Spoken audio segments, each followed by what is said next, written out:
dar cuenta, pero avísenme si se escucha mal para no seguir hablando sola. Voy a empezar a grabar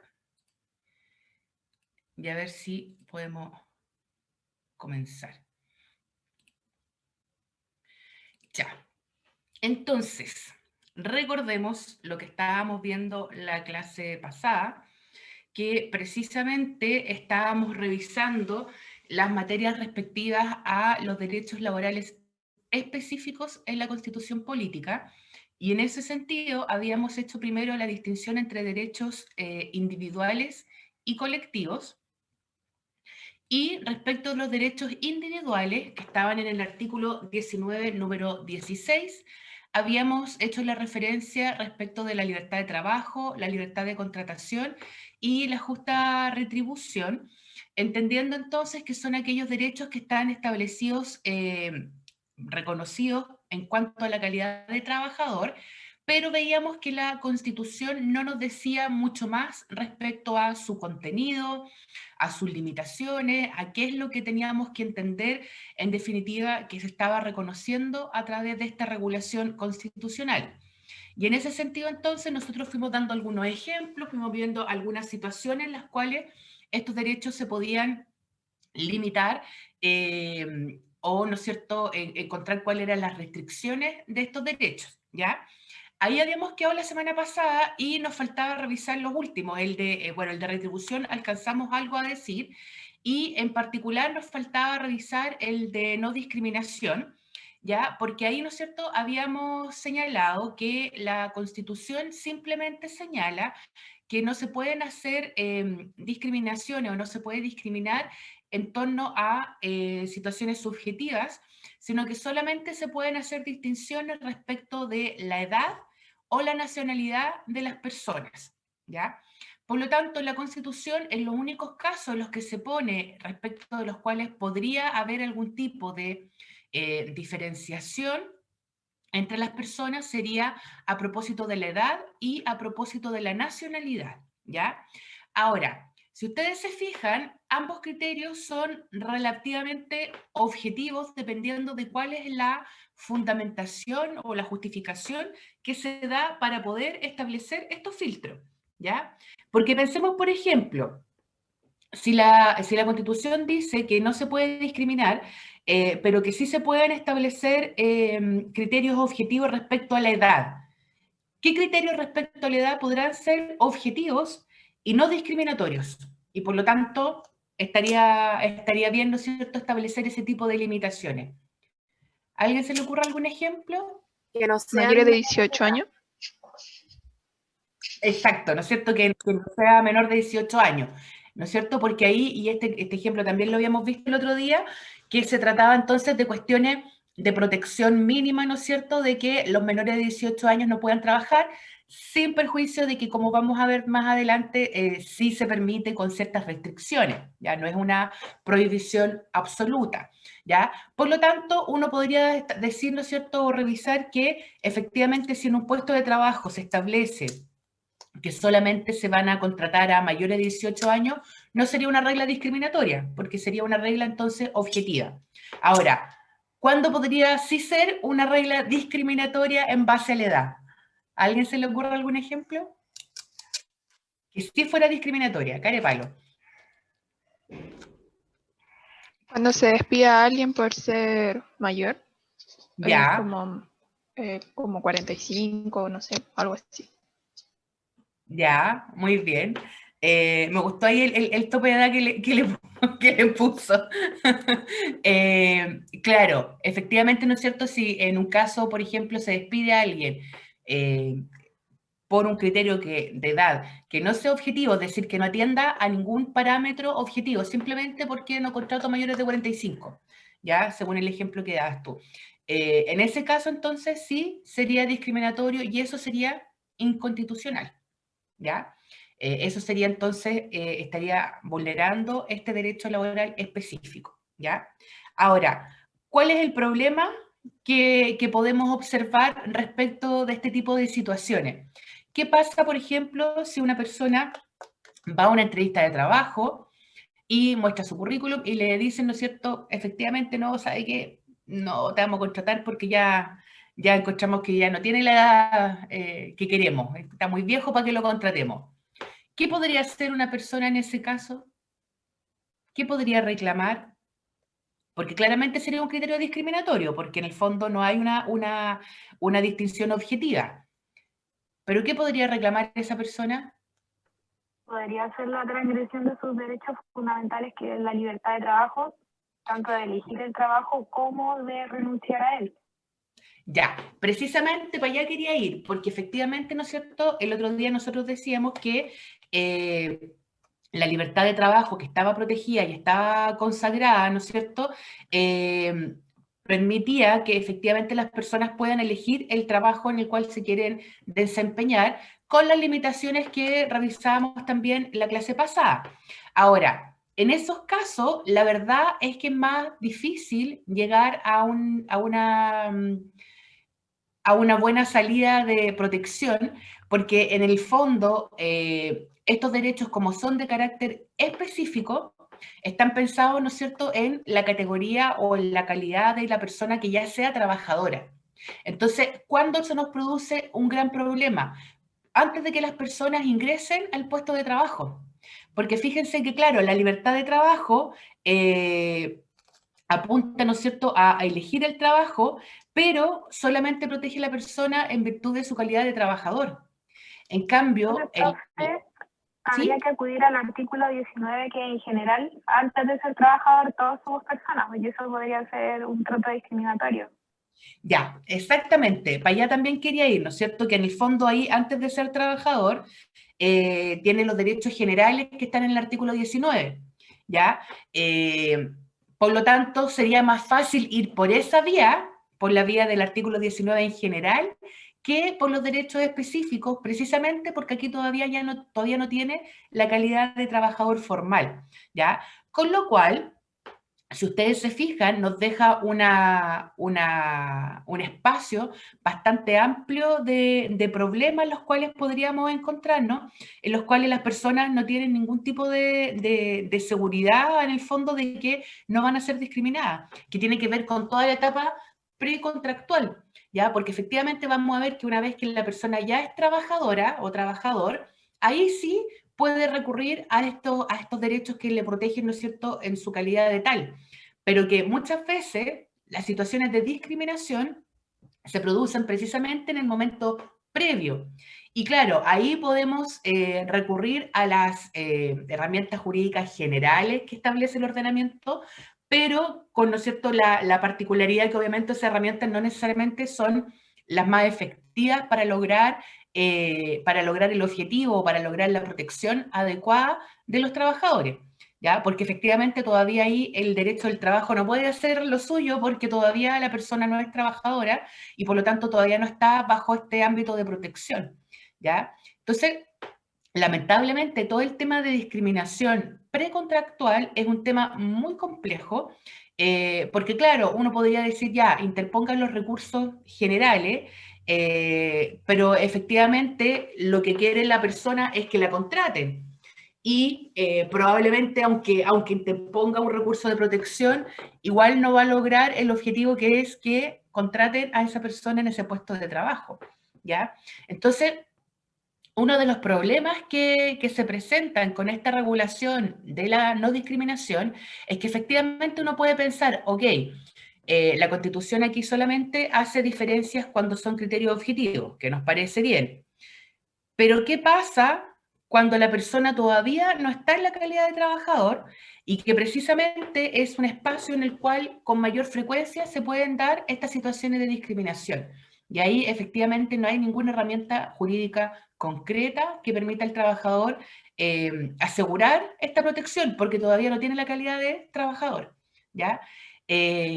Por lo tanto, ahí queda ese espacio y queda un poquito, ¿no es cierto?, en esto como no quiero decir letra muerta, pero este espacio en el cual la garantía de la no discriminación no entra. Entonces, queda hasta este espacio, ¿no es cierto?, donde finalmente se vulneran estos derechos porque todavía no están, no se pueden ejercer en el fondo, todavía no están reconocidos propiamente tal como derecho laboral específico, ¿ya?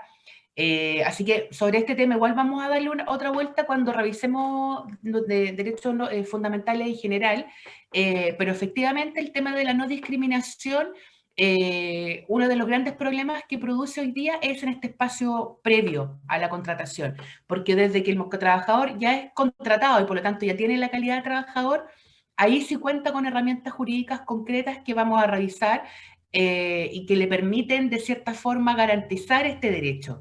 Pero en el estadio anterior, que muchas veces es donde más discriminación se puede producir, que es al momento de la contratación, no existe una herramienta jurídica laboral precisa. Claro, podría ir por leyes generales, ¿no es cierto?, la ley de no discriminación, etcétera, pero no cumple el mismo objetivo, no tiene la misma eficacia que el reconocimiento de derechos laborales propiamente tal, ¿ya? No sé si se entiende un poco la idea ahí. ¿Ya? Ahora, la otra distinción que hace la Constitución es respecto de la nacionalidad. Y ahí también entramos en una arena compleja, porque en el fondo, así como nosotros pensamos que en los casos de edad sí se podían establecer criterios objetivos, por ejemplo, establecer un mínimo de edad para poder contratar a un trabajador o trabajadora. ¿Qué criterios objetivos de distinción en torno a la nacionalidad podríamos pensar? ¿Por qué se podría hacer esa distinción y que no fuera discriminatorio? ¿A alguien se le ocurre algún ejemplo? Sí, profe, por ejemplo, en los cargos públicos, el presidente de la República debe ser chileno. Ya, en lo que se refiere a cargos públicos, por un tema, ¿no es cierto?, también de vía probidad y de, ¿no es cierto?, la relación que se vincula con la función pública. Efectivamente hay una prioridad para la contratación perdón, y la elección de cargos para los nacionales, ¿ya?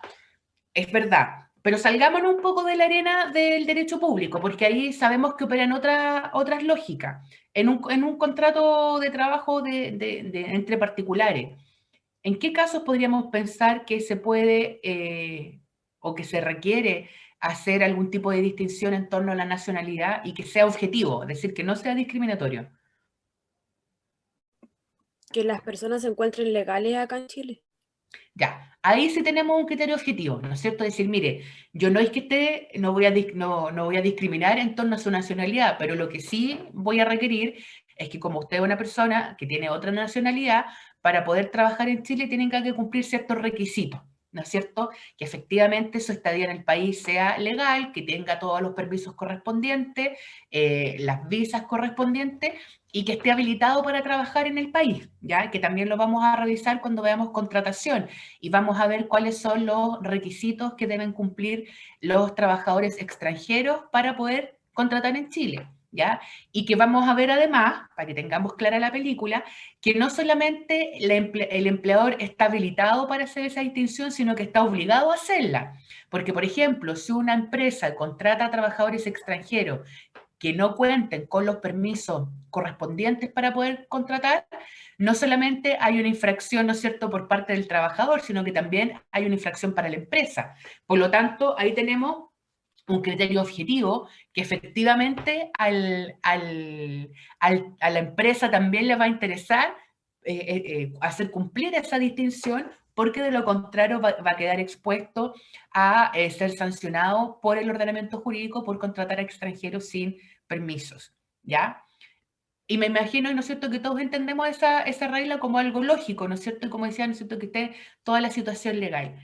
Pero fuera de esa distinción, ¿podríamos pensar en algún otro caso en materia de laborales, de derecho privado, ¿no es cierto?, de relación entre privados, en los cuales una empresa pudiese distinguir en torno a la nacionalidad y que no fuera discriminatorio? Profe, eso no pasa mucho como en el ámbito de la publicidad, en la que se buscan como criterios específicos y también hacen como distinciones de edad, no sé, pues a veces buscan gente entre 20 y 30, que sea específicamente chilena, si tienen que hablar y esas cosas.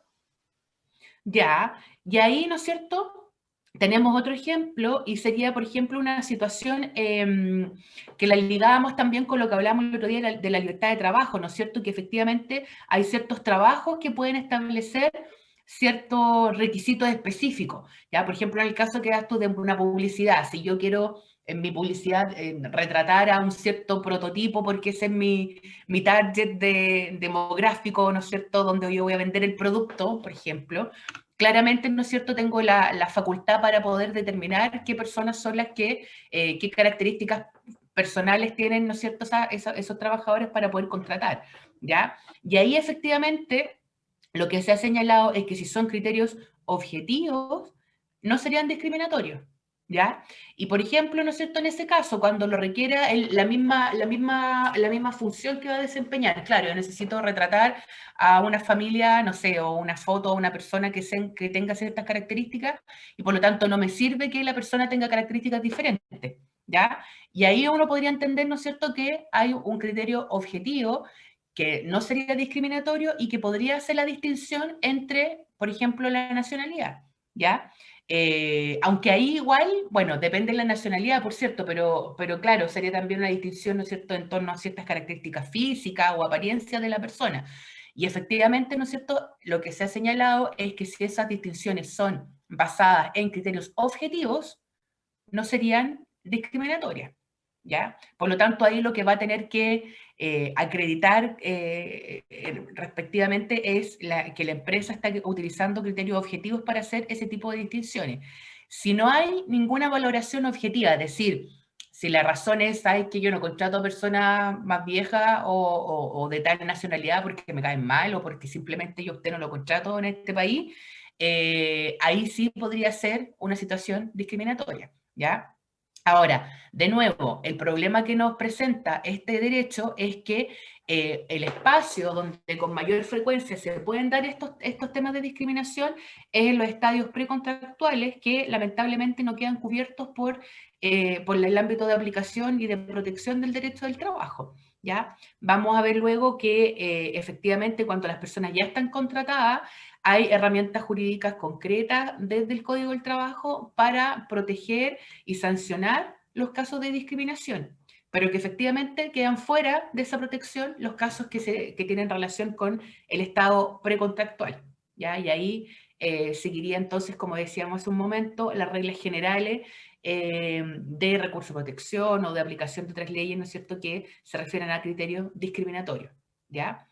Lo importante entonces es tener clara esta diferencia, que podemos ver entonces que hay situaciones en las cuales si hay distinciones que se basen en criterios objetivos y que por eso se haga una distinción en torno a la edad o en torno a la nacionalidad, entonces serían criterios no discriminatorios. Ahí la clave entonces va a ser si existe ese criterio objetivo o si solamente es una distinción basada en criterios subjetivos o meramente, ¿no es cierto?, antojadizo, y ahí sí sería discriminatorio, ¿ya? ¿Queda clara esto? ¿Hay alguna duda respecto de esta parte? ¿Se va escuchando mejor, parece? Entonces, con esto cerramos la primera parte de los derechos laborales específicos, que eran los derechos, perdón, de carácter individual, ¿ya? Y veíamos entonces que efectivamente estos están en el 19, número 16, y que si ustedes van al texto constitucional, la verdad es que tampoco es mucho más lo que dice, ¿ya? Todos estos ejemplos y estas discusiones que hemos visto, estas distinciones que hemos visto, la verdad es que uno las va interpretando, pero no es que la Constitución haga referencia a alguna de estas limitaciones, simplemente hace el listado de cuáles son los derechos que están protegidos o garantizados en ese artículo, ¿ya? Eso entonces con los derechos laborales específicos, e insisto, si ustedes se fijan, no hay mucho más, no hay mucha profundidad en el contenido que se le dan a estos derechos, ¿ya? De hecho, de todos estos que están en la lámina, el único que está resguardado con la acción de protección es el primero, y el segundo. Y por lo tanto no hay, ¿no es cierto?, recurso de protección ni por el derecho a la justa retribución, ni por el de la no discriminación, ¿ya? Entonces, efectivamente vemos que no hay un compromiso mayor o una mayor intencionalidad de obligarse respecto de la Constitución en materia de derechos laborales específicos de carácter individual, ¿ya? Esto es lo que hay. Ahora, ¿qué pasa con los derechos de carácter colectivo? que ahí sí, los derechos de carácter colectivo. Y para hacer este análisis, para revisar entonces cómo la Constitución trata los derechos colectivos en el texto actual, vamos a seguir la misma lógica que veníamos revisando respecto de la evolución histórica en Chile, y nos vamos entonces a referir a los derechos de libertad sindical, que ya dijimos, ¿no es cierto?, que son estos tres derechos: el de la organización sindical, de la negociación colectiva y de la huelga. Por lo tanto, para que nosotros podamos afirmar o no si es que la Constitución garantiza el derecho a la libertad sindical, necesariamente tenemos que referirnos a estos tres derechos, ¿ya? Porque la libertad sindical está compuesta por estos tres derechos, estas tres instituciones dentro de este concepto, ¿ya? Entonces, vamos por orden, veamos cuáles son los derechos de libertad sindical que están en la Constitución y cómo están regulados, para luego poder hacer el análisis si es que efectivamente se reconoce o no se reconoce la libertad sindical completa en la Constitución, ¿ya? Ahora, yo acá lo puse en ese orden porque es el orden que aparece en la Constitución, pero partamos por el de la libertad de sindicalización, que está en el 19, número 19, y que se refiere, la sindicalización se refiere a aquella facultad que tienen los trabajadores, ya sea a formar organizaciones de trabajadores o de afiliarse y desafiliarse a organizaciones de trabajadores que ya existan, ¿ya?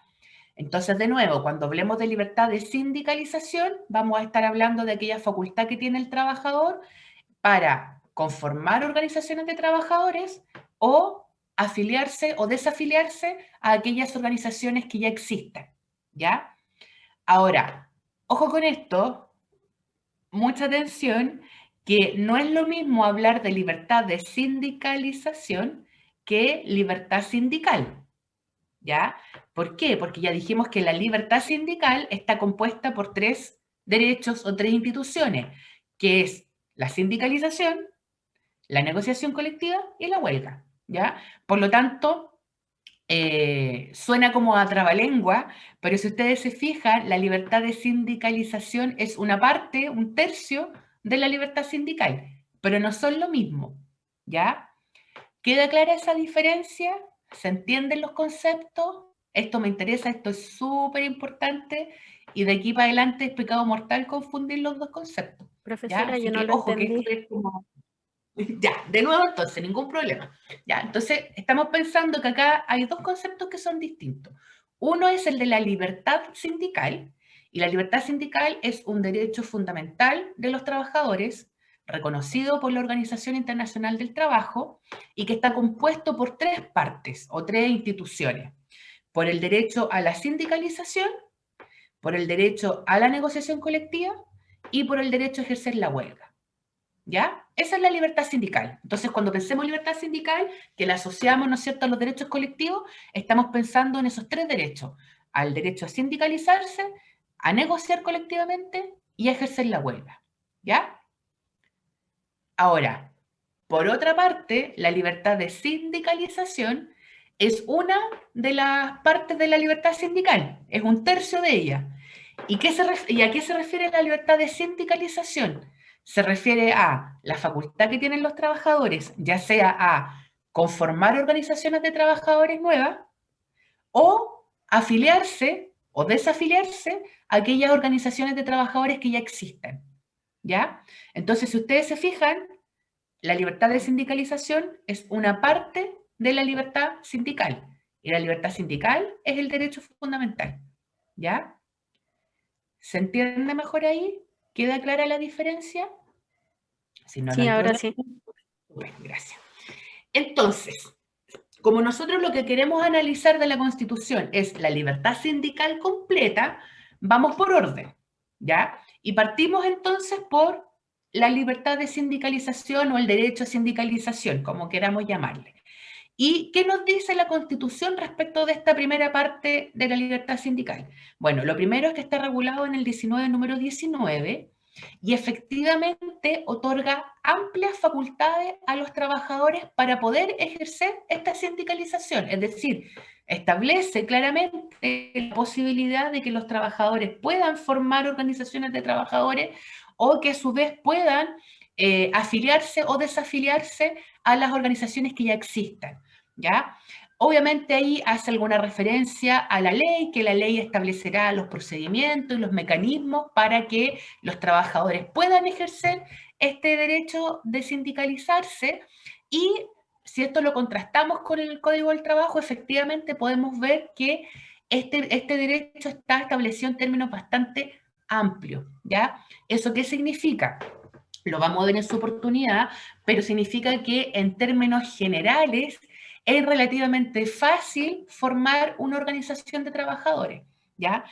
Obviamente hay requisitos, el requisito más complejo es que hay que formar un quórum o hay que tener un quórum determinado, ¿ya?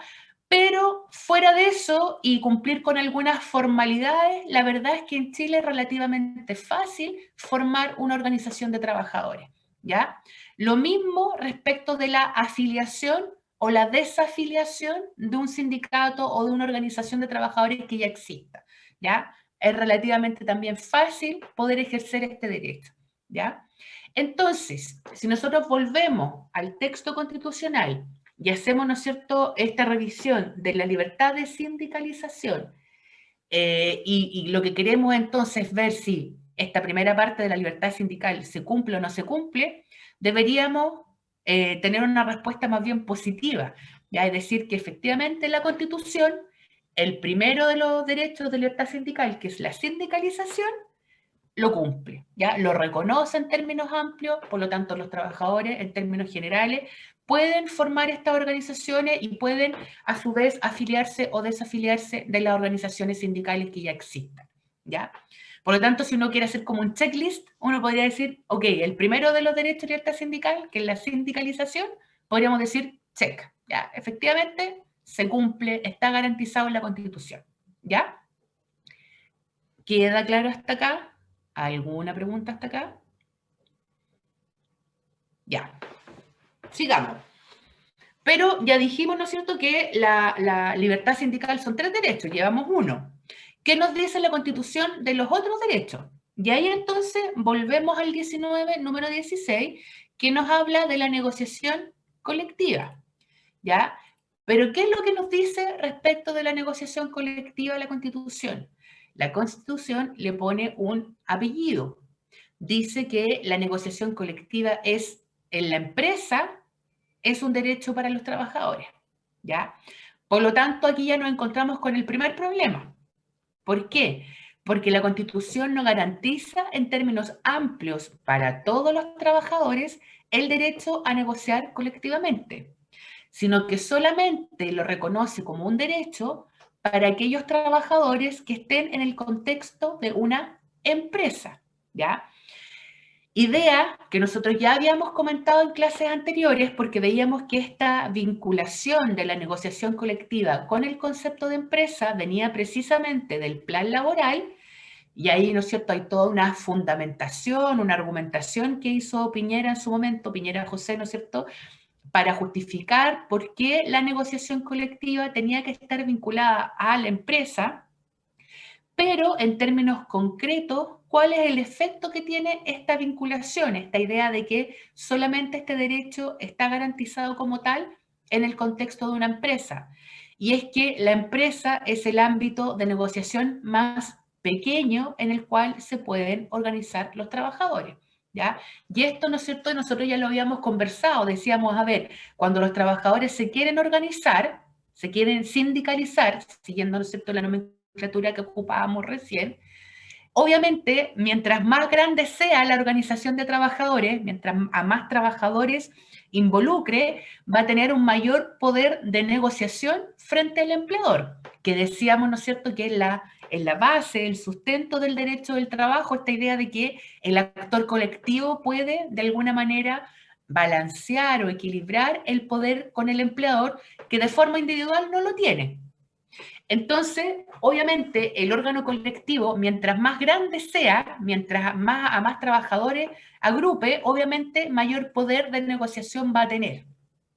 Pero ¿cuál es la perspectiva o cuál es la dirección que le da nuestra Constitución y que viene entonces fundamentada por el plan laboral, ¿no es cierto?, que es el modelo de relaciones laborales que se instaló a finales de los 70 en el país, es que esta negociación colectiva se instale en el ámbito más pequeño posible de organización, que es la empresa.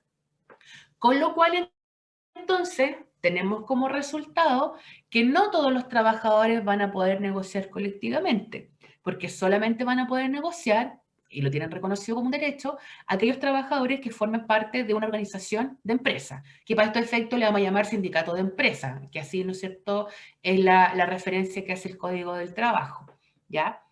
Entonces, ya la otra vez algo conversamos al respecto, veíamos que efectivamente esta es una restricción o una limitación al ejercicio de este derecho, porque obviamente que hay una intención de dejarlo pequeño y que además tiene un montón de otras repercusiones. Por ejemplo, porque veíamos que en Chile en general las empresas son pequeñas, tienen en general, ¿no es cierto?, agrupan a pocos, son pequeñas o medianas empresas que aunque el sindicato agrupe a todos los trabajadores, igual van a ser sindicatos chicos, con poca fuerza, por lo tanto.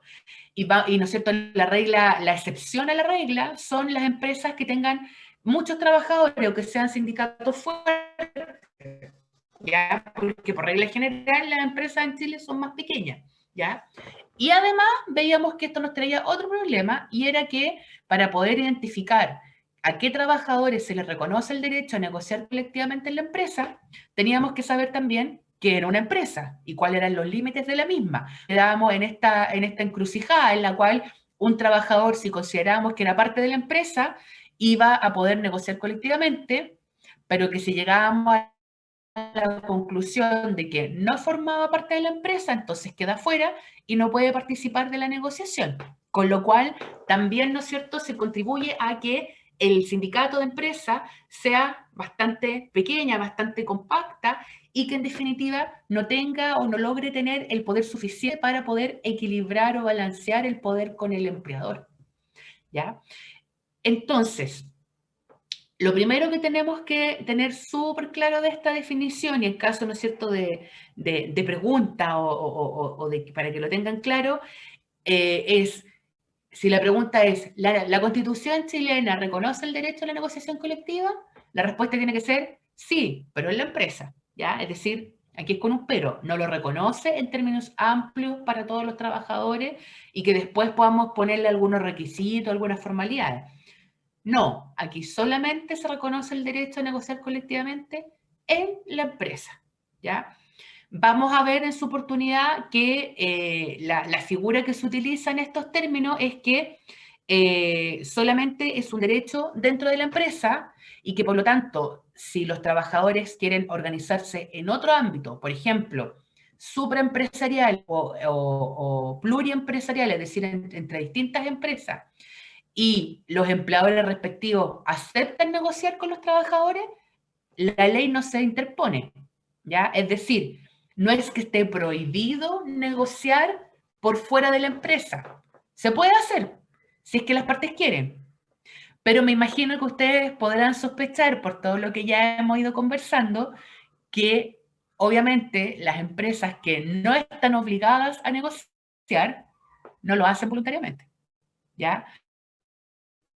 Por lo tanto, si bien el legislador permite que la negociación colectiva pueda darse fuera de la empresa, requiere el consentimiento de los empleadores, que obviamente no lo dan. ¿Y por qué digo obviamente? Porque ya lo vimos, pues porque obviamente en una negociación colectiva el poder del empresario está disminuido frente al órgano colectivo. No tiene el mismo poder que tiene en el espacio individual. Por lo tanto, desde esa perspectiva, a las empresas no les conviene, ¿ya? Y por lo tanto, la negociación colectiva en la empresa es la que se realiza en la práctica. Fuera de la empresa, a pesar de que se permitiría, porque no está prohibido, en la práctica no se hace. Y nos quedamos entonces en el punto de partida, que la negociación colectiva es en la empresa, que es donde está reconocida como un derecho tanto por la Constitución como por la bajada, ¿no es cierto?, el modelo normativo, lo que dice el Código del Trabajo con toda su reglamentación, ¿ya? Queda clara esta idea, esto ya algo habíamos conversado, por lo tanto esto es solamente para ir reforzando estos conceptos. No sé si hay alguna duda hasta acá. Ya, asumo que no tienen duda, ¿no? Que no me están escuchando.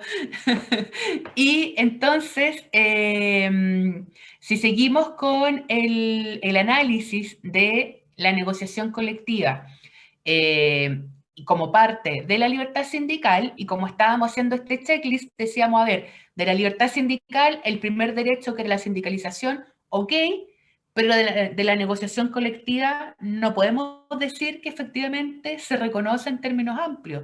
Por lo tanto, nos quedan dudas o podemos cuestionar si es que efectivamente la Constitución garantiza la libertad sindical, si ya uno de los tres derechos vemos que está a medias, que no lo reconoce para todos, sino que solamente lo reconoce para los trabajadores que presten servicio al interior de una empresa, ¿ya? Eso entonces con la negociación colectiva. Ahora, nos falta el último, que es la huelga, ¿ya? Y respecto de la huelga, la regulación constitucional es más peculiar aún. Esto vamos, ¿no es cierto?, de más a menos. ¿Por qué? Porque en la Constitución, si ustedes la revisan, ni el artículo 19, número 16, ni el número 19 establecen el derecho a ejercer la huelga, que es parte de la libertad sindical, sino que solamente se refiere a ella, a la huelga, a propósito de la prohibición de ciertos sectores y de ciertas actividades que no pueden ejercer la huelga, ¿ya? Es decir, solamente se refiere a esta para prohibírsela a ciertos sectores o a ciertos funcionarios, a ciertas personas, ¿ya? ¿Alguien se acuerda quiénes son los que tienen prohibido ejercer la huelga según la Constitución? Las personas de la salud, funcionarios de Sí. la salud y miembros de las Fuerzas Armadas Ujú. Sí, también. Y y en funcionarios general, públicos. exactamente, ¿no es cierto? En general los funcionarios públicos, como también dice Sebastián acá, en general los funcionarios públicos y en particular, ¿no es cierto?, da algunos ejemplos, las Fuerzas Armadas, los sistemas de salud público, etcétera. Entonces, fíjense acá el problema que se nos genera, porque entonces si nosotros lo que estamos haciendo es analizar si es que la Constitución garantiza o no el derecho a la libertad sindical y la huelga es parte de la libertad sindical, resulta que la Constitución ni siquiera lo garantiza como un derecho, sino que solamente lo prohíbe para ciertos funcionarios. Con lo cual, ya nos hacemos un poco la idea para dónde va la cosa, ¿no es cierto? Que también no es nada nuevo, esto viene también del plan laboral, donde veíamos que precisamente en el modelo del plan laboral la huelga se había reducido a su mínima expresión, ¿no es cierto? Veíamos que la huelga la habían vinculado, la habían ubicado al final de la negociación colectiva en la empresa, es decir, habían hecho esta vinculación de que solamente se podían ir a huelga los trabajadores que estuvieran negociando colectivamente y en ciertos momentos y cumpliendo ciertos requisitos. Por lo tanto, ya sabíamos que la huelga no era, ¿no es cierto?, una herramienta favorita de este modelo. ¿Y por qué? Bueno, esto también lo conversamos, ¿no es cierto? Y por eso es que vimos todo el tema de la evolución histórica.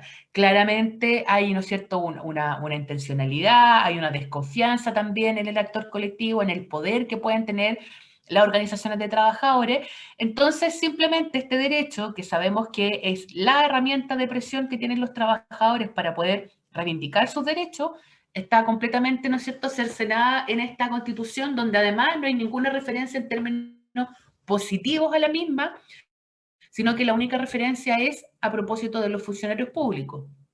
Y que además se produce otra particularidad u otra contradicción acá, porque efectivamente cuando nos dice la Constitución que los funcionarios públicos no pueden paralizar sus actividades, pero resulta que en los hechos o en la práctica los funcionarios públicos paran o no paran. Sí, casi siempre hacen huelga, por lo menos acá los de la salud.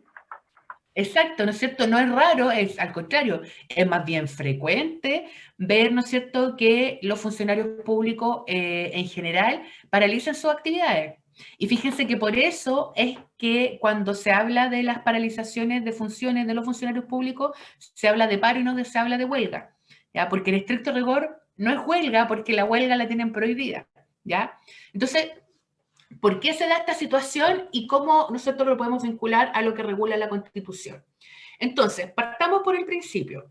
La pregunta es entonces, si la Constitución no garantiza a la huelga en términos positivos, tenemos que asumir entonces que no hay huelga y por lo tanto no hay libertad sindical, porque fíjense que se nos cae ya, teníamos un derecho y medio y ya con esto se nos cae la teoría de que pudiese regular o pudiese reconocer la libertad sindical en la Constitución.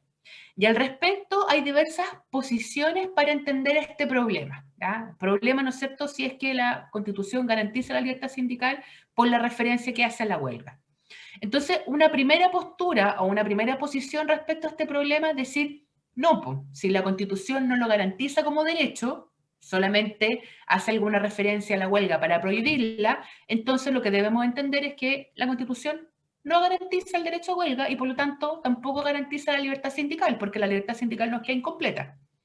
Y por lo tanto, ¿no es cierto?, en un argumento positivista, tendríamos que afirmar que no hay derecho a huelga, ¿ya? Y por lo tanto no hay derecho de libertad sindical, ¿ya? Esa sería una primera posición, ¿ya? Otras posiciones que también se han adoptado respecto a esta situación, hay una teoría, una postura respecto a este tema, que si bien no tuvo la repercusión ni tuvo el arrastre para poder justificarse o defenderse en el tiempo, pero que en algún momento también se señaló, es que otra forma de interpretar este problema era diciendo que como la Constitución prohibía la huelga solamente para ciertas personas o ciertos sectores, que son los del sector público, a contrario sensu, podríamos entender que la Constitución a quienes no se la prohíbe, se las garantiza, ¿ya? Sin embargo, ¿cuál es el problema de entender o de aplicar una teoría como esa desde el punto de vista de interpretación constitucional? ¿Sería correcta esa interpretación? ¿Podríamos llegar a la conclusión de que lo que no está prohibido en la Constitución está permitido? ¿Qué les parece a ustedes que tuvieron constitucional hace poco, así que se deberían acordar? ¿Se puede hacer esa interpretación? No, profe, porque eso cabía solamente como lo que es la esfera del derecho privado. Exactamente, ¿no es cierto? Ese tipo de presunciones o de asunciones solamente puede ser en materia de derecho privado. Aquí estamos en derecho público, donde solamente se reconoce lo que expresamente se garantiza como tal, y más encima si estamos hablando de interpretación constitucional, aquí solamente nos tenemos que ir al texto escrito, ¿no es cierto?, lo que dice, y por lo tanto, a menos que diga expresamente que garantiza tal derecho, no podemos asumir o no podemos presumir que lo que no está prohibido está permitido. Por lo tanto, esa segunda postura, esa segunda interpretación, la verdad es que no hubo tímidamente en algún momento se planteó, pero no tuvo mayor desarrollo ni mayor arrastre por lo que estamos comentando, ¿ya? Porque efectivamente no tiene cabida en la interpretación en materia de derecho público y en particular en materia de interpretación constitucional, ¿ya? Pero una tercera postura o una tercera solución frente a este problema ha sido, por otra vía indirecta, de señalar o de poder afirmar que la Constitución sí podría garantizar el derecho a huelga, pero no ya fijándonos en el texto escrito, en el del 19, número 16, sino que aplicando lo que señala el artículo 5º, inciso 2 de la Constitución. ¿Y qué es lo que dice ese artículo? ¿A qué nos estaremos refiriendo? A las normas de remisión al derecho internacional. Exactamente, ¿no es cierto? La remisión a las normas de derecho internacional, en particular a los tratados internacionales sobre derechos fundamentales que estén ratificados y vigentes por Chile.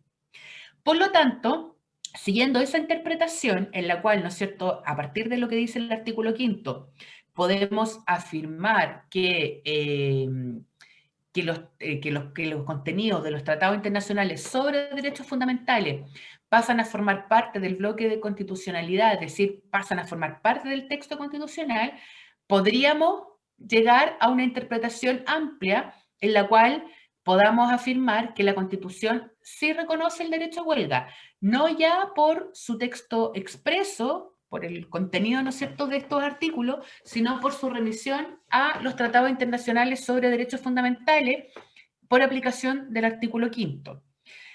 ¿Y a qué tratados internacionales en particular se ha hecho referencia para apoyar esta doctrina o esta posición o esta postura frente al tema? Precisamente se ha hecho referencia a los convenios sobre libertad sindical de la OIT, ¿ya? Que son el convenio 87 y el convenio 98, que regulan los derechos de libertad sindical, que como ya dijimos, ¿no es cierto?, son tres, pues, la sindicalización, la negociación y la huelga, y que por lo tanto, como Chile tiene ratificado esos convenios, y por lo tanto forman parte de este bloque de constitucionalidad, de esta constitución, ¿no es cierto?, más amplia, deberíamos llegar a la conclusión de que sí se reconoce la huelga y que sí se reconoce la libertad sindical, ¿ya? Que ha sido además una postura reconocida por la jurisprudencia, por el fallo de la Corte Suprema, que efectivamente sustentan o apoyan dicha interpretación más amplia del texto constitucional, entonces, llamando la remisión a los tratados internacionales sobre derechos fundamentales que se regulen, ¿no es cierto?, y que estén ratificados y vigentes por Chile, ¿ya? Por lo tanto, de nuevo, para que nos quede súper claro, respecto a la huelga, entonces tenemos este problema, que la huelga no está establecida en términos positivos, sino que solamente la Constitución se refiere a ella para prohibírsela a ciertos sectores. Entonces, ¿cómo tenemos que entender esto? Porque en el fondo, si no tenemos huelga, necesariamente tenemos que llegar a la conclusión de que no hay libertad sindical tampoco. Y en ese sentido, entonces, han habido distintas posiciones o interpretaciones respecto a este problema. Una es señalar que efectivamente, como no está en términos positivos, no hay huelga y no hay libertad sindical, porque no nos sirve que se la prohíba a algunos funcionarios, necesitamos que se la reconozca a quienes pueden ejercerla. Por lo tanto, una primera postura es decir, no hay huelga, no hay libertad sindical. Una segunda postura, que más bien tímida y que solamente la comentamos como referencia porque no ha tenido el reconocimiento como posición formal, digamos, de solución a este problema, había sido tratar de indicar que podría realizarse una interpretación a contrario sensu, en el sentido de que, como lo prohíbe para los funcionarios públicos, podríamos llegar a entender que lo permite o lo garantiza como un derecho para los funcionarios o los trabajadores del sector privado. Pero precisamente esa teoría no nos sirve por los comentarios que señalábamos recién, porque esa interpretación es más bien propia de derecho privado, no de derecho público, y por cierto menos de derecho o de interpretación constitucional. Por lo tanto, en derecho constitucional, ¿cierto?, solamente podemos reconocer como derecho aquello que expresamente esté reconocido como tal. Por lo tanto, tampoco nos sirve esa interpretación. Y una tercera interpretación o una tercera postura respecto a este problema ha sido ya una interpretación más amplia del texto constitucional, aplicando todos los mecanismos que la propia Constitución establece, en particular el artículo 5º, inciso 2, y en ese sentido entonces poder indicar que por la remisión a los tratados internacionales sobre derechos fundamentales que estén ratificados por Chile, que estén vigentes, entonces sí podríamos llegar a la conclusión de que la libertad sindical y la huelga en particular forman parte de los derechos de la Constitución, y en virtud a qué tratados internacionales en particular, a aquellos sobre libertad sindical de la OIT, de la Organización Internacional del Trabajo, que son el convenio 87 y el convenio 98, que están ratificados por Chile y que por lo tanto se entienden parte también de este bloque de derechos constitucionales. Y llegando por esa vuelta, por esa vía, ¿no es cierto?, que es más larga, hay jurisprudencia que ha sostenido entonces que en Chile sí se reconoce a nivel constitucional el derecho a huelga, que por lo tanto sí podríamos llegar al reconocimiento del derecho de libertad sindical. ¿Ya? Preguntas. ¿Queda claro esto? Esto yo sé que es más complejo porque si ustedes se fijan, aquí ante la pregunta ¿se reconoce o no se reconoce la libertad sindical? Hay que darse toda la vuelta. ¿Ya? No es una respuesta de sí o no. ¿Ya? Por eso también yo le había dejado un texto para que lo puedan revisar y que se refiere precisamente a lo que estamos señalando y que también está en la referencia a la jurisprudencia que mencionaba. ¿Ya? Preguntas. ¿Queda claro esto? ¿Alguna duda? ¿Algo que no haya quedado claro? ¿Está clarito? Sí, Ya, profe, clarito. gracias, voy a asumir que sí, no vale, voy a decir ya. Entonces, siguiendo, ¿no es cierto? Y para cerrar el tema de los derechos constitucionales, aquí solamente hacer una referencia a lo que ya habíamos anunciado y decíamos, bueno, a los funcionarios públicos se les prohíbe la huelga expresamente en la Constitución, sin embargo, sabemos, ¿no es cierto?, de casos, y decían por ahí que es frecuente que los funcionarios públicos igual ejerzan la huelga. Entonces la pregunta es, bueno, ¿y por qué, independiente, ¿no es cierto?, de esta interpretación que estamos haciendo de las tres posiciones y todo, pero eso lo estamos viendo para los trabajadores del Código del Trabajo?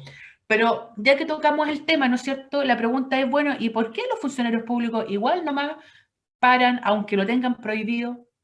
Si la propia Constitución les dice que tienen prohibido paralizar las actividades, ¿por qué lo hacen igual? Y no solamente lo hacen, sino que es frecuente y a través de esas paralizaciones normalmente logran beneficio y logran mejora a sus condiciones de trabajo. ¿Por qué será eso que lo hecho igual lo puedan hacer? ¿Alguien se le ocurre algún ejemplo o alguna respuesta? Porque por ahí decían, ¿no es cierto?, los funcionarios de salud pública siempre están en paro. O sea, si siempre, estoy exagerando, ¿ah? Para que como estoy grabando es solamente para poder explicar el tema. Pero ¿por qué igual lo pueden hacer a pesar de que lo tienen prohibido? Profe, puede ser porque ocupan, en vez de la huelga, ocupan el paro y hacen como que trabajan parcialmente, porque la salud, igual los funcionarios públicos, como que trabajan solamente algunos y los otros están en paro, como que se van Ya. turnando. Exacto, hacer un sistema de turno, ¿no es cierto? No paralizan completamente las actividades y por lo tanto igual igual, ¿no es cierto?, cumplen con labores esenciales, ¿ya? Efectivamente, por ahí también va un poco la cosa. Pero pensemos, por ejemplo, salgámonos del tema de la salud, que es más delicado y ahí hay más áreas grises. Pensemos, por ejemplo, en los típicos paralizaciones de otras reparticiones públicas, no sé, el registro civil, que varias veces ha estado en paro, ¿no es cierto?, nacionales, y que salen las noticias, y que justo cuando están en paro uno tiene que hacer algún trámite, pues les pasa eso, típico que ahí justo tenía vencido el carnet y tenía que sacar o sacar algún certificado. ¿Por qué igual tienen la atribución o la facultad para paralizar igual, a pesar de que, según la Constitución, lo tienen expresamente prohibido?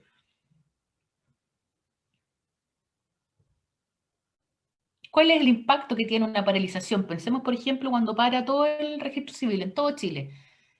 ¿Cuál es el impacto que tiene eso? ¿Y por qué en la práctica igual pueden hacerlo? Ya, Profe, acá, ¿no es cierto? Espera, un segundo, Sebastián dice, ¿no es cierto?, por las funciones que realizan. Efectivamente, ¿no es cierto? Si paralizan esas funciones, generan un impacto, ¿no es cierto?, en las funciones públicas, ¿ya? Perdón, ¿alguien iba a decir algo? yo, profe, lo mismo que dijo mi compañero, yo creo que la función que ellos realizan es tan importante para que toda la sociedad siga funcionando como corresponde, que es mejor responderle las cosas que ellos piden a negarlas y que sigan en una paralización mucho más larga. Ya, efectivamente, ¿no es cierto? Un impacto, ¿no es cierto?, por las funciones que desempeñan, que hace, ¿no es cierto?, necesario que esas funciones no se detengan. Un poco, ¿no es cierto?, el ejemplo que también dan respecto a la salud, ¿no es cierto? Igual no paran completamente, siguen funcionando. Ya, estamos de acuerdo. Pero ¿por qué, por ejemplo, en ese caso, cuando es tan compleja, ¿no es cierto?, la función, que si paralizan, dejan la escoba, en términos simples, ¿por qué no los pueden obligar a decir, oye, tú no podéis parar porque lo tienes prohibido y además dejan, ¿no es cierto?, sin cumplir una función pública? Así que tienes que volver a trabajar, no puedes paralizar. ¿Por qué no harán eso simplemente? ¿Cuál es eh, cuál es la lógica que hay detrás? La libertad de las personas, más que la libertad de trabajo. Ya, porque están ejerciendo, ¿no es cierto?, su libertad más que la libertad de trabajo, y ahí también hay un tema central. No están, los funcionarios públicos, como no se rigen por el Código del Trabajo, no tienen o no están sujetos a las amarras o a los requisitos formales que da el propio Código del Trabajo, que nos dice, ¿no es cierto?, quiénes y cómo pueden ejercer la huelga y la negociación colectiva en general. los funcionarios públicos paralizan las funciones siempre, ¿no es cierto?, en algunos momentos del año, cuando se están discutiendo las leyes de presupuesto, etcétera, o para pedir otro tipo de reivindicaciones. No se ajustan a unos plazos o fechas impuestas por la ley como pasa en el sector privado. Pero si ustedes se fijan, aquí hay otro elemento que es mucho más simple y que es mucho más decisivo en cuanto a la forma en la cual paralizan los funcionarios públicos. Y es simplemente porque pueden hacerlo. ¿Por qué? Porque los funcionarios públicos están organizados a nivel nacional. Entonces, efectivamente, cuando hacen paralizaciones, paralizan funciones, primero, ¿no es cierto?, que son funciones críticas, por lo tanto, todos nos enteramos, ¿no es cierto?, son funciones que efectivamente dan un mensaje, decir, mire, si no se sientan a conversar con nosotros, esto no se va a seguir haciendo y esto genera un descalabro, ¿no es cierto?, genera repercusiones en la marcha del Estado, en la marcha de la función pública. Por lo tanto, ahí hay una primera, ¿no es cierto?, una primera campanita, decir, oye, aquí no estamos con cualquier cosa, si paramos esto, esto tiene repercusiones. Pero además porque hay un poder de organización basado, como también señalaba, ¿no es cierto?, en la libertad, que es mucho más amplio y mucho más concreto que el que se les da a los trabajadores del sector privado, que tienen un montón de limitaciones, y es que en el sector público no las tienen, porque ellos no se rigen por el Código del Trabajo. Y en los hechos, los funcionarios públicos se organizan a un nivel no de empresa. Fíjense que no es que pare la oficina del registro civil que está en el mall, que son 5 personas. Paraliza el registro civil, por dar ese ejemplo, a nivel nacional. Ninguna empresa en el país, ninguna oficina en el país del registro civil funciona. Entonces, fíjese el impacto que tiene eso. Al ser a nivel nacional, efectivamente provoca ¿no es cierto?, esta paralización de estas funciones que son críticas para el Estado y entregan el mensaje, decir, mire, aquí no vamos a seguir a menos que conversemos. Y por eso, ¿no es cierto?, tiene este impacto, que al final los funcionarios públicos, siendo quienes que son los que tienen prohibido ir a la huelga, en la práctica no solamente lo hacen, sino que lo hacen con frecuencia. ¿Por qué? Porque pueden hacerlo, porque están organizados de tal manera que generan, ¿no es cierto?, el poder para poder paralizar, ¿no es cierto?, las funciones y obligar a su interlocutor, que en este caso, ¿no es cierto?, son los representantes del Estado, a tener que negociar con ellos. Situación que no se da en el sector privado, que es lo que nosotros vamos a estudiar, que nosotros estamos viendo, ¿cierto?, el trabajo en el sector privado, el que se rige por el Código del Trabajo. ¿Por qué? Porque ya dijimos, porque la negociación colectiva es chica, pues está en la empresa. Entonces, esos son los trabajadores que pueden ir a negociar, esos son los trabajadores que eventualmente pueden irse a huelga, solamente los que formen parte de un sindicato de empresa. Entonces, fíjense en este ejemplo. Cuando uno, ¿no es cierto?, cuando ¿no es cierto?, paraliza el registro civil o cualquier otra repartición pública, salen las noticias, todos nos enteramos, porque genera, ¿no es cierto?, un impacto tal que obliga o que presiona de tal manera a su interlocutor que tiene que conversar con él. En cambio, cuando pasa lo mismo en el sector privado, salvo excepciones, cuando son empresas grandes o empresas críticas, que que también ahí, ¿no es cierto?, por las redes sociales o por los medios de comunicación se le dé más importancia, en general, las huelgas o las paralizaciones en el sector privado son más bien pequeñas y sin ese impacto, sin ese efecto que obligue finalmente a la empresa a tener que negociar con ellos. ¿Ya? Entonces, fíjense que aquí la contradicción que se da, que estamos dando, a propósito, ¿no es cierto?, la libertad sindical, toda la vuelta que nos tenemos que dar para poder llegar a la conclusión de que se puede entregar una protección de la libertad sindical a los trabajadores por interpretación amplia, con los convenios de la OIT, etcétera. Y por otra parte, los funcionarios públicos, que son quienes tienen prohibida la huelga, no solamente la hacen, sino que la hacen de forma exitosa, podríamos decir, que cumple su objetivo de presión y de conseguir, ¿no es cierto?, reivindicaciones de carácter laboral, de mejoras de condiciones laborales. Y eso se da porque precisamente los funcionarios públicos van por fuera de la ley, o sea, dentro de su ámbito de libertad. No están amarrados, no están, ¿no es cierto?, restringidos por todas las limitaciones que establece el ordenamiento jurídico respecto de los trabajadores del sector privado, que, como decíamos, ¿no es cierto?, son las amarras que vienen ahí del plan laboral y que están todavía en la Constitución. Y por eso es que es tan importante, y para darle contexto, ¿no es cierto?, lo que se está discutiendo hoy día a propósito del proceso constituyente, donde precisamente en materia laboral una de las discusiones es esta. Y que si alguno de ustedes está atento a esa discusión o le interesa el tema, se puede fijar que cuando se pide que los candidatos, ¿no es cierto?, se pronuncien a las materias laborales y las que cuál es su opinión respecto a su incorporación en esta futura constitución, la discusión se centra acá, po. ¿Qué opinión o cómo ven la negociación colectiva? Es decir, si le sacan o no le sacan el apellido de la empresa en la constitución, y cómo reconoce el derecho a huelga, po. Si seguimos dándonos la vuelta con los tratados internacionales o si derechamente la constitución se hace cargo de esto y reconoce el derecho a los trabajadores a ejercer la huelga, ¿ya? Y la situación de los funcionarios públicos, pues que efectivamente, como decíamos, son quienes tienen prohibida la huelga y que en el fondo, bueno, no importa, hacen paros, pero que efectivamente son los que en los hechos, a pesar de tenerlo prohibido, lo hacen con fines reivindicativos y muchas veces, ¿no es cierto?, consiguen mejora de condiciones laborales a propósito de estos mecanismos de presión, ¿ya? Así que ojo con esto, porque esto es esto es lo que se está discutiendo hoy día, ¿ya? Entonces, para que también ustedes lo tengan claro, por aquí va el nudo, digamos, de los derechos laborales en la Constitución, pasa por esta idea, por cómo están reconocidos los derechos de libertad sindical y en particular sobre estos dos últimos, porque ya veíamos que el de la sindicalización está bien regulado, digamos, está en términos amplios, no hay discusión al respecto.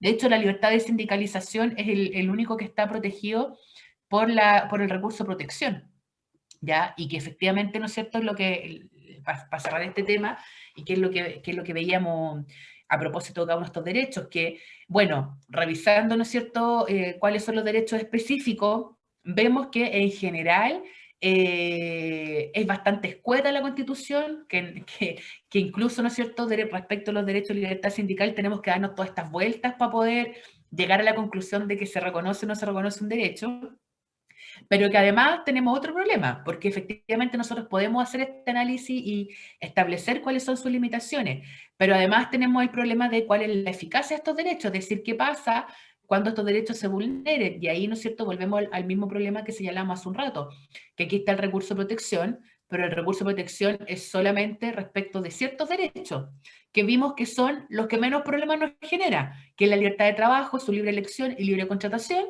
la prohibición de ciertos trabajos y la libertad de sindicalización, que acabamos de decir, ¿no es cierto?, que son los derechos que están mejor regulados y que por lo tanto son los que menos problemas nos van a generar.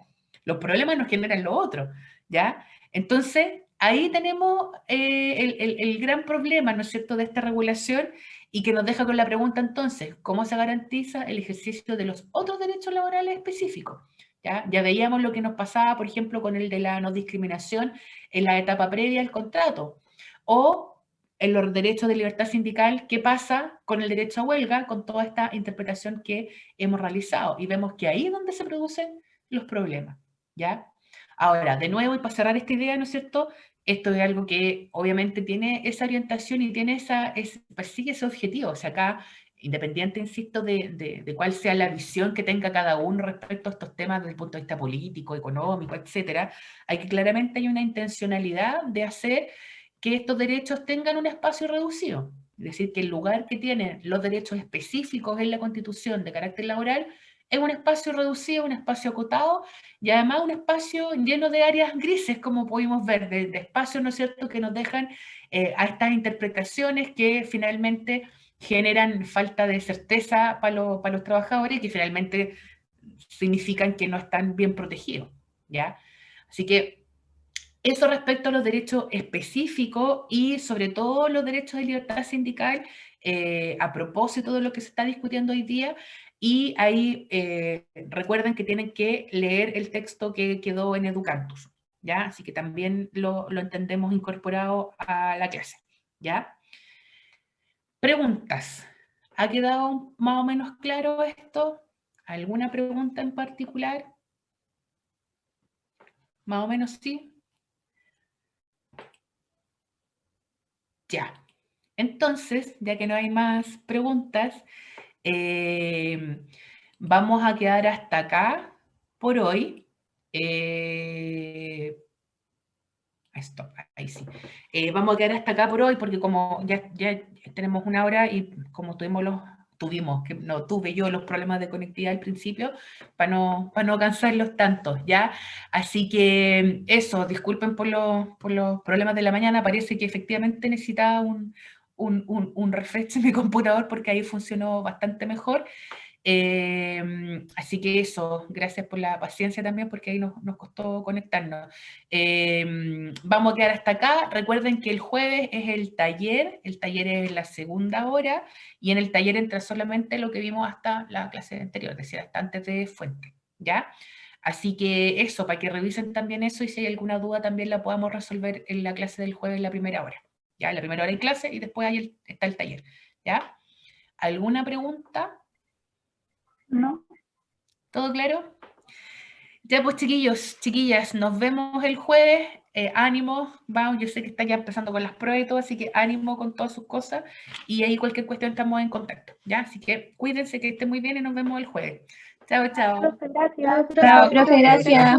Chao. Chao, profe.